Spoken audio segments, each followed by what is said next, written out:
Nick Fong with Ronival, and I'm being joined by Sol Gutierrez, a member of the Ronival sales team. Hey, Sol.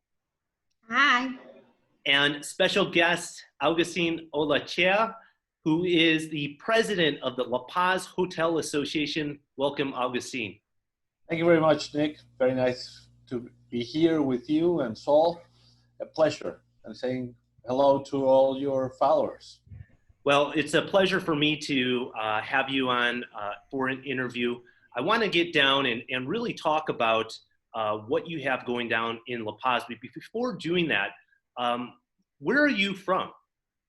Well, I'm originally, I was born in Mexico City, but my heart and soul has been always in the Baja. My dad's family is from here, and I've been coming to this precious land since I was a baby.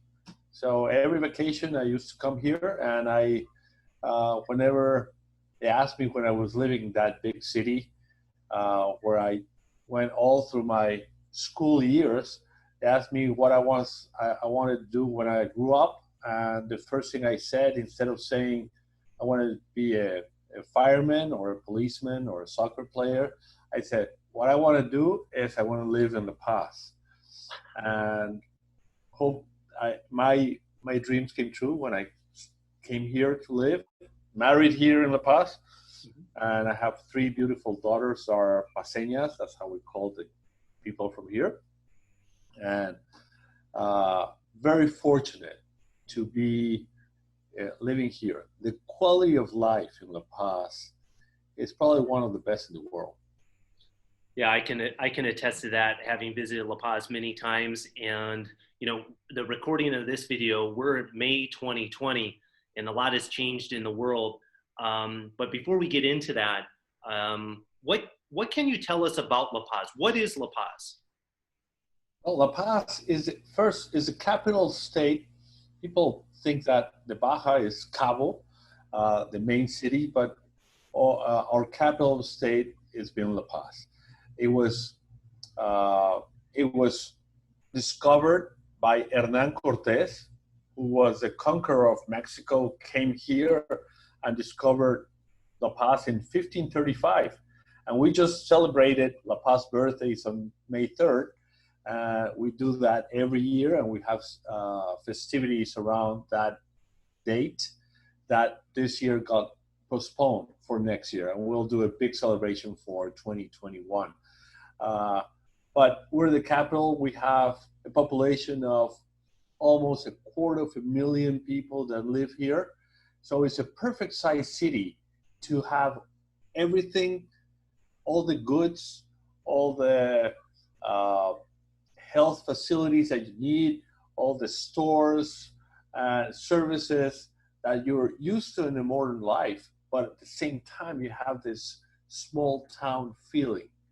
So this is what La Paz. It's a coastal town. It's a very, it's a very Mexican, laid back feeling when you're here in La Paz. We do have an international airport. At the same time, we are the gateway to all the produce and all the goods that come from the mainland that are for the supplies of Cabo, La Paz, and the north cities. They come from La Paz, but it's beginning to be one of our biggest activities is the tourist sector that has been growing, very, very, very fast. And the wonders, the natural wonders that we have in La Paz. Nick and Sol were talking about them a while ago. We have places and the natural resources that we have here are the Espiritu Santo Island, which is a UNESCO heritage, natural heritage, that you have this the sea lion colony.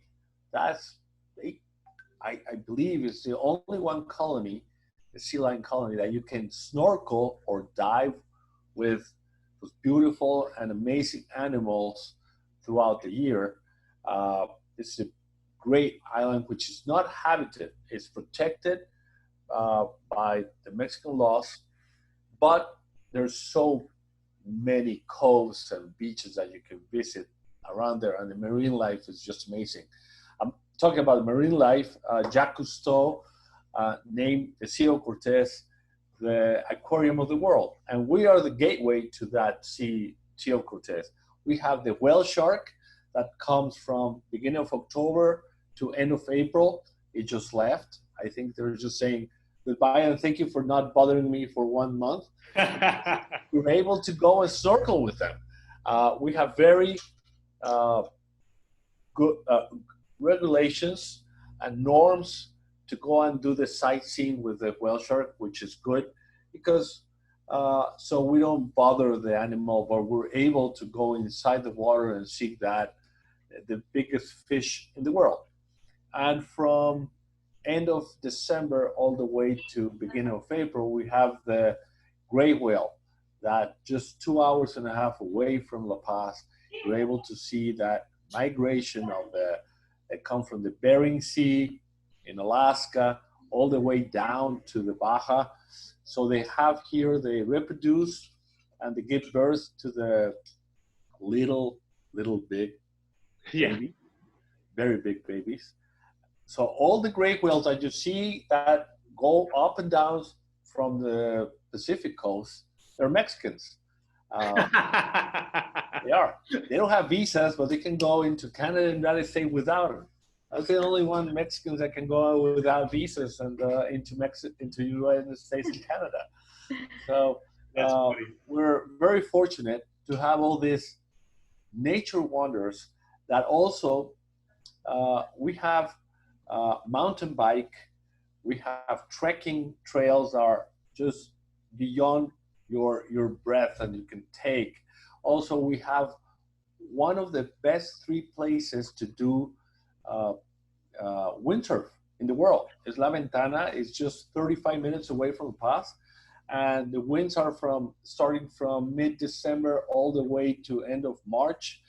And there are thousands of enthusiasts of this sport that go there and enjoy one of the best places because they claim, I'm not brave enough to get into that kite and get smashed in the sand, but the ones that are, they say that the winds are strong enough, very strong, but the waves are short. So they're able to experience their sport in levels that you find in very few places in the world. So it's so awesome that in such a one municipality, which is the La Paz, you have all these wonders and all these different activities that you can do in just one place. Sports fishing is great also. And we have 2 historic towns. One is Todos Santos, which is Pueblo Mágico, magic town. To go and spend the day or the weekend there is just amazing. And we have the other one, it's called El Triunfo, that's just beginning. It was an old mining town that was booming about 120 years ago. And now it was kind of dormant ghost town. It had just been discovered, and now we have a restaurant, we have a great museum of the silver museum of the life of the mining town there. So there are many things to do. In town, we have the Malecon. This is one of the most beautiful boardwalks, which we call Malecon, that runs for maybe 7 kilometers. In miles is about 5 miles. 5 miles, right? I don't do that jogging. It's a great place to go jog, but to walk, and you see the people from La Paz, the families go out there in the afternoons, have ice creams, and there are hundreds of people mingling and enjoying the view because our boardwalk is facing the ocean. It's not a boardwalk that's within the city that you don't see the ocean anywhere. Yeah. Only the hotels can see the ocean. Here, our ancestors did the right thing. They put the infrastructure of the city behind it, then the boardwalk, and then the ocean.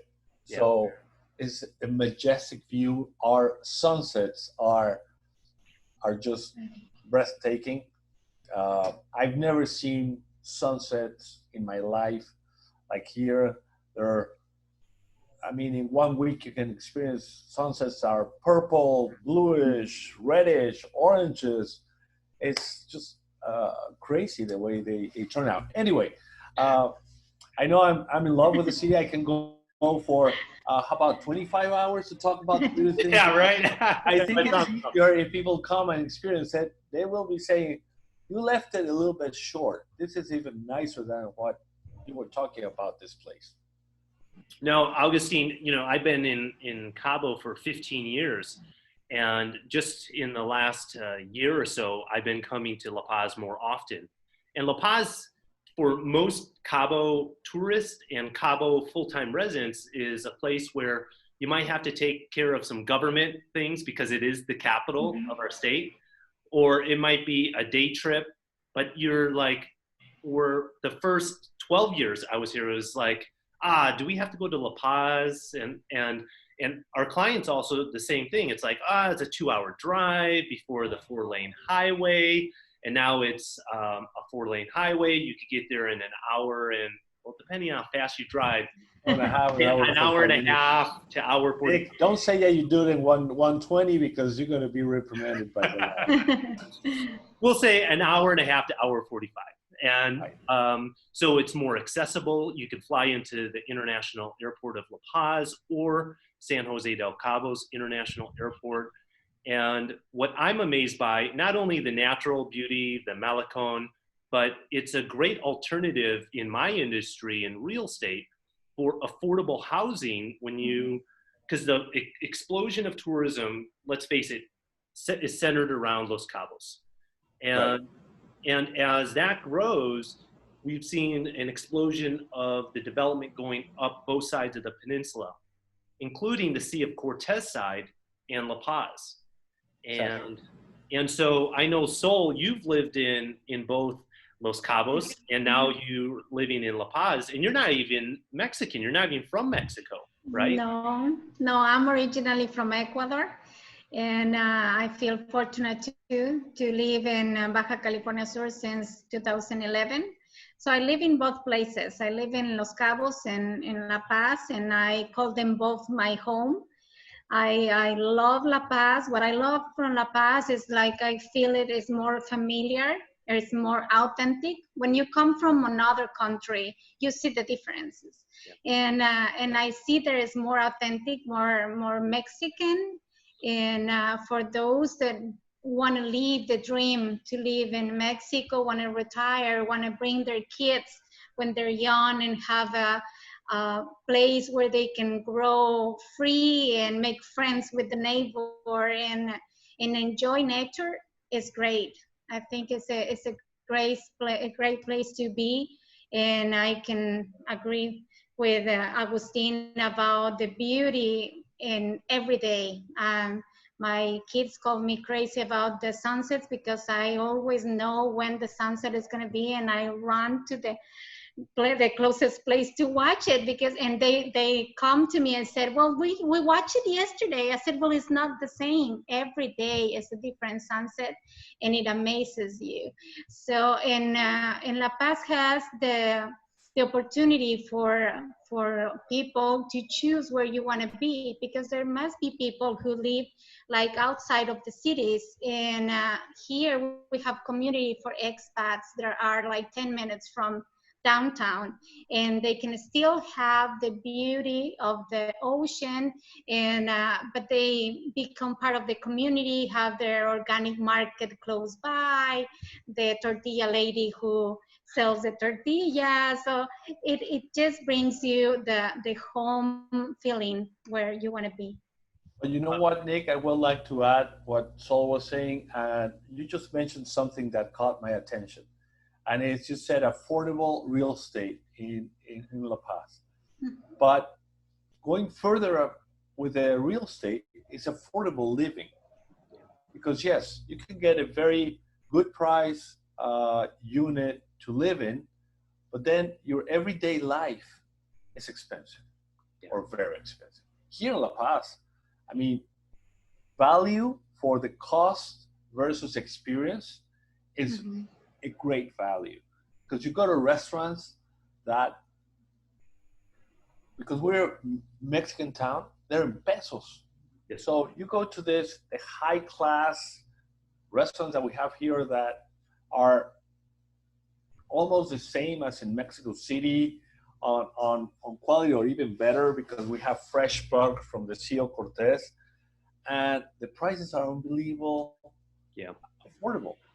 And also the goods and the services and the whole experience of living here, it gives your dollar goes a long ways away, and you can stretch it out. And especially for an expat that wants to have quality living with a reasonable price, and feel that its dollars goes a long ways away, this is an excellent opportunity for them. And in recent months, with the devalued Mexican peso, that US dollar goes 25-30% even further. And so it's cost of living, definitely, I've experienced that just spending a weekend in La Paz, going to restaurants, and just simple everyday stuff is a lot cheaper, even compared to Cabo San Lucas. So Augustine, you're the president of the La Paz Hotel Association. How long has that been? Well, if you count all the years I've got into it, I've been about 8-9 years into president. I'm the they started calling me a dictator, not a president, but because it's an honorary job.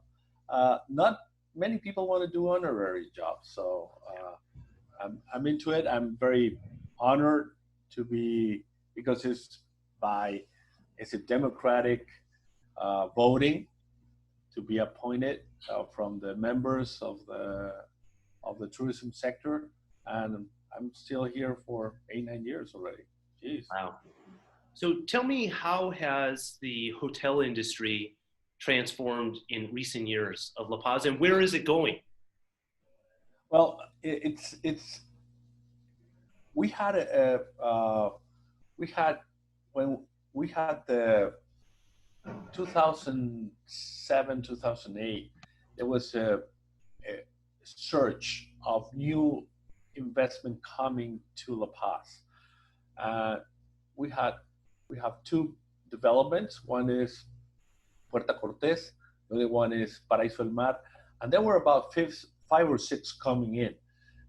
We got hit hard with the crisis, and then they opened up during those 10 years about 6-7 hotels that are most on the business side model. Now that we're getting back not only occupancy, but room rates are getting on the rise, and we're getting more and more tourists. We had 1 million passengers coming 2019 through the La Paz airport, which it was we had a record, never hit 1 million passengers. That's counting going and coming and going. I mean, on the arrival, but still, it's a big number. I've never hit that before. So we're very proud that all the campaigns have been done for La Paz, because we're catching an eye and the ears of the markets, domestic in Mexico and also international, that we're kind of the new gem of the tourism, especially going into adventure, ecotourism, linked with water, marine life. This is kind of the essence of La Paz, and we're catching the attention of those travelers that want that. And more, we're seeing that more travelers and more people that are looking for their second home are looking for adventure, ecological places that can go in. And because also in La Paz, we have 3 institutions, which is very strange that in a town or a city as ours, we have centers like SIPNOR, which is a center for doctorates and master's degrees in biology, marine biology in La Paz. Also, we have the CICIMAR that's focused mainly on marine biology, and also we have the State University. That is their claim that we have the number one career for kids that want to study marine biology in Mexico. Where they go, they come to La Paz. So we have a scientific uh, population that is pretty big considering the size of the town. That gives that we're very, very conscious of our environment because it's in the personality of the city to have that. Yeah. So uh, we're very fortunate to have those that, and there are a lot of NGOs that are working here also to protect the environment. Also, so it's very in our DNA of the city. That kind of forward keeping the nature and keeping the environment healthy. Yeah, no, that's really important. And I noticed that when I was in February visiting La Paz with swimming with the whale sharks, they're very, very considerate of the whale sharks, monitoring how many boats go in and out and how close you get to the whale sharks. You know, the government policing and making sure you're compliant. They take it real serious in La Paz. Right. Because right now we're going to put in place, now the COVID is going to help us a little bit with that, but we had rules and regulations for Balandra Beach. Balandra Beach is, for the people that don't know about Balandra, look it up in the website. Amazing. And the photographs, they're just amazing. It has been voted in Mexico for 3 years in a row the best beach in all Mexico. Oh my God. So, and when you go there, you really say, yeah, this could be even top any Polynesian beach or Tahiti, or it's just out of this world. Yeah. And we have it, if you drive from La Paz to that beach, it's just 15, 20-minute ride, and you have one of the natures of the earth right there here in La Paz. But also, if you go by boat, you have not only that beach, but like I mentioned, the Espiritu Santo Island beaches and all that. But we're going to be protecting that beach now with this COVID. There's going to be only 400 to 500 visitors at a time. Wow. So you're not going to have thousands of people trying to get that beach. So this is the way we are, not only the environment scientists are gearing that way, but also authorities, along with the tourist providers, also are gearing that same funnel. That's great. And so going back to the hotel side of things, 2007, 2008, there was this huge surge, recession hits, there's been a drop, and you're now seeing an upswing again. Obviously 2 months ago, things took a pause. Where is the hotel and tourist industry right now in La Paz, May 2020? Well, we're if you asked me that on March 15, I was gonna tell you with a big smile and all but I'm still very hopeful, and we're very happy because we've been talking to the investors. There's right now they're going to be opening up a boutique hotel called Habitat Hotel. They made a pause in their construction, but they will be open up maybe by September, October. That's the first hotel of about 5 new hotels that are already announced coming into La Paz. 5-star hotels, all-inclusive hotels that weren't here. Investors saw about the great opportunity to start investing in this destination, and took the plunge, and it's already in the pipeline of those different different times, but they're in the pipeline. Maybe, well, not maybe. One is going to be at the end of this year, 2020. The other ones are late 2021 and 22, and maybe the ones that are going to take a little bit more time is going to be beginning 23. But that's very good news, because we're going to have product that wasn't here yet. Most of our hotels, or almost all the hotels we have here, are European plan and are 3 to 4 stars hotels. From the moment those hotels are beginning to open up, we will have this luxury 5-star hotels in La Paz that will start changing the tourists are going to start coming in, to have a better mix of the tourists coming into the destination.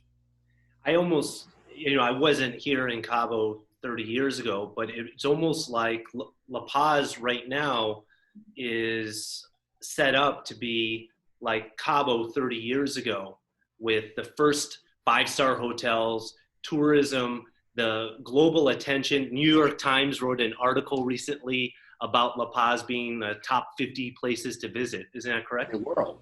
In the world, that's right. World. Number the only one place in Mexico mentioned was La Paz. Wow. Yeah. So we're very fortunate that things are working for us. But there's one thing here. Our biggest challenge, because yes, you're right, Nick, it will happen and it's coming. How do we keep the charm of La Paz to be intact? How do we get those investments in and don't lose the charm of La Paz, like Sol was praising about, saying, well, this is very family oriented, and feels like town, and feels so warm. That's our biggest challenge. And we are working day by day with the governments, with the NGOs, with the society, with the population, with the tourist industry, to say, guys, yeah, we need to grow, and we will grow, and we'll let people in, but let's keep it the charm. Yeah, that's probably one of the biggest hurdles and the biggest challenges that all destinations in the world have. Because we know what can happen if we do the work in the wrong way, and we know all the benefits we can get if we do it right. That's fantastic. Augustine, I know a lot of our viewers are going to be super excited if they haven't visited La Paz to come and visit when they're traveling back in the Baja. If it doesn't trouble you too much, I'd love to continue this discussion, talk about more what La Paz has to offer, maybe in a couple months. Does that sound good? Oh, that sounds great. I'm going to have without this beard and this mustache. I will be shaving it off. Okay. All right, fantastic. That's your quarantine. Well, Augustine, thank you for your time. Sol, thanks for joining us. And until the next time, bye for now.